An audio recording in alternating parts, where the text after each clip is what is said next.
Today, I am going to be doing a review on set number 40755, aka the Imperial Dropship vs. Rebel Scout Speeder. This set released in October of 2024 for a retail price of $40, and this set has 383 pieces, an age rating of A+, and 7 minifigures. And if you're curious, this is the back of the box. So, when you open the box, you'll find 6 numbered bags, which is a lot for a set this size, but the bags are relatively small. A small sticker sheet, and 2 instruction manuals. And the first one is how to build the Imperial Dropship, and the second one is how to build the Rebel Speeder. So, you could build it with a friend if you want. And something cool is that on the first page, there's a little celebration for the 25th anniversary. First up in the set, we do get 3 Rebel Fleet Troopers. And they all are pretty good figures. Their only difference is just their face prints, which I do like that because it makes them feel more unique.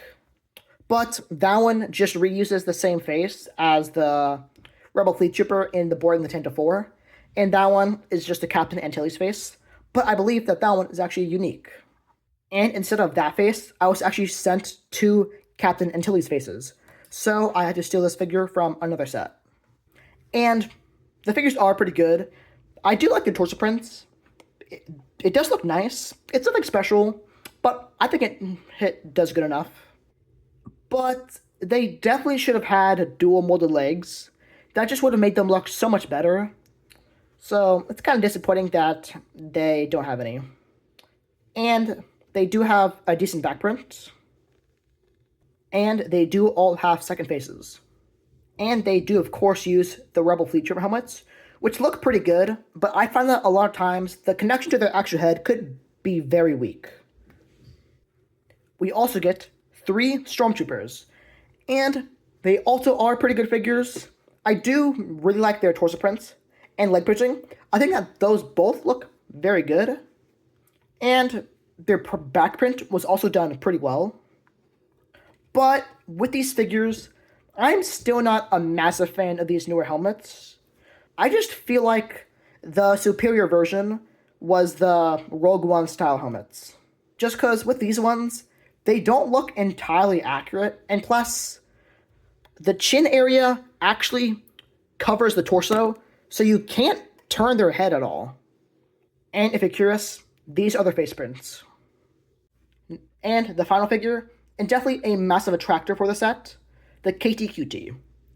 And while it's not the best 25th anniversary figure, and I just mean, compared to the other ones, she's not at the top, but it's not a bad figure. Just, while not the best, it was definitely the best choice for a 25th anniversary figure. Just because I feel like with all of the other ones, they could all reasonably fit into a set, but with this figure, I feel like this was the best, or maybe even the only way that she would have actually been made as a figure. And I mean, it is a pretty good figure. The print on her torso does look very nice, but I wish that that white part extended a bit more, just so that it was a bit more accurate. And she, of course, has some very nice printing on her domed head, which looks pretty good, and it wraps all the way around, and there is even some yellow at the top. But my major complaint with this figure is the fact that she doesn't have a back print. She just definitely should have had one, so that does kind of suck. And she, of course, uses all of the regular astromech droid parts, but in pink, which I am pretty sure these parts have not been introduced in this color before. And she, of course, includes the 25th anniversary stand. But one very minor issue I find is that her legs do kind of cover up a bit of the printing on the stand, which, you know, that's not really LEGO's fault. There wasn't anything that they could reasonably do to fix it. It's just a very minor annoyance, but, I mean, it doesn't really cover up too much, so it's not that big of an issue. Overall, this is a pretty good minifigure selection. I just have a couple issues with it. First off, it should have included an extra Stormtrooper and an extra Rebel Fleet Trooper. Or the extra Stormtrooper should have been a Battle Trooper. Because the set is $40, so it is essentially 2 battle packs in one, and battle packs usually come with 4 figures each. So I feel like it probably should have included that And I guess you could argue that the other two figures do kind of combined into the KTQT. And speaking of that, while the KTQT is a good figure, she does kind of hurt the ability to buy multiple of these, just because it is a named character, and generally, people don't really like named characters in battle packs. First, let's talk about the Imperial Dropship. Surprisingly, this is actually our third rendition of this ship that doesn't actually exist in Star Wars. And I mean, this one is not the best, mainly because of the whole cockpit area. It just looks kind of weird. I just feel like the shaping doesn't really match with the rest of the build. It just looks pretty oversized.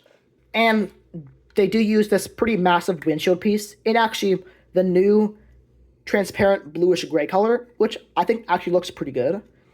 And I mean, you can of course open it up and put a Stormtrooper. Just like this, you can just put your figure in and close it up. And there is actually a little control panel right there, but the Stormtrooper's arms does have to be up, which doesn't look that good.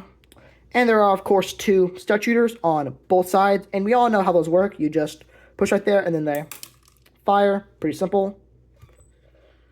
And the detailing on the sides isn't the worst, I guess. There's just not really too much. And also, one thing I'm not a huge fan of is all of those random brown pieces throughout the build. I just don't think that it really matches. I feel like those just should have been recolored into either dark blue or black. And there is a little Imperial logo at the top, which actually looks pretty good, and two more on the sides. And there are, of course, the seats at the back for the other two Stormtroopers. And they actually don't look too bad.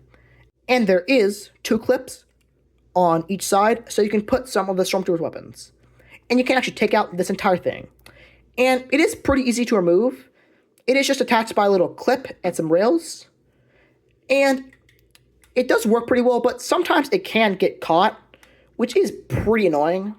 So, you can, of course, fly into battle and deploy your troopers. And there are actually two little thrusters right above them. And they do use some blue exhaust, which looks pretty good.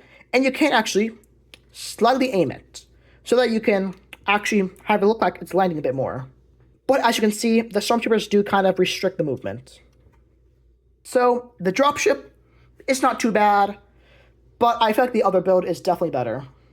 And the second build is the Rebel Speeder. And I do really like this. I'm surprised that we didn't get a remake of the Rebel Speeder back in 2019, when the remake of the Imperial Dropship was made. And like I said, I do like this. They do use this windshield piece in the same color as the Imperial Dropship, which does look pretty good. And they do use some sticker detailing, which isn't too bad. It's just, with these light gray stickers, it doesn't really match the bricks that well. It's definitely worse in person. And the shaping of it was actually done very well. I think this whole thing actually looks pretty good. At the back, there are, of course, two engines, which look decent. And I do like how that looks like a bit of an intake. And there are two seats for two other Rebel Troopers and a little control panel right there. There's a better look. And the figures don't look too bad, actually. I think they look pretty good, but they are not fun to remove just because the connection of their actual helmets is so weak. So when you try to remove them, their helmets just immediately pop off. So that is not very fun. And there is, of course, the whole cannon on top, which, as you might have seen, can spin around, which is pretty nice. And there's another little control panel right there, and two more stud shooters. And you can put another Rebel Trooper right there, and they don't look too bad. I feel like they are a bit high to the actual control panel, but it doesn't look too bad. And the whole cannon can move up and down, which is pretty nice. And there is a bit of laddering right there, and you can actually take off this entire thing, so you can have it as a standalone. But I think that the speeder definitely looks better with it. And there is actually a little area right there, so you can store some of the Rebels' blasters and extra ammunition. And the bottom of the Rebel speeder does use some of those inverted tiles, which looks pretty good. Overall, this is a pretty good set. I do wish that there was an extra Stormtrooper and Rebel Fleet Trooper included. And the builds aren't too bad, but Admittedly, this one doesn't really look that good, especially compared to the Rebel Speeder. And of course, the KTQT is a great figure, but like I said, she does kind of ruin the ability to buy multiple of these. And I would probably recommend it to you, especially if you want more of those Rebel Fleet Troopers and Stormtroopers. And you also get a bonus KTQT. So overall, I would give this set about a 8 out of 10.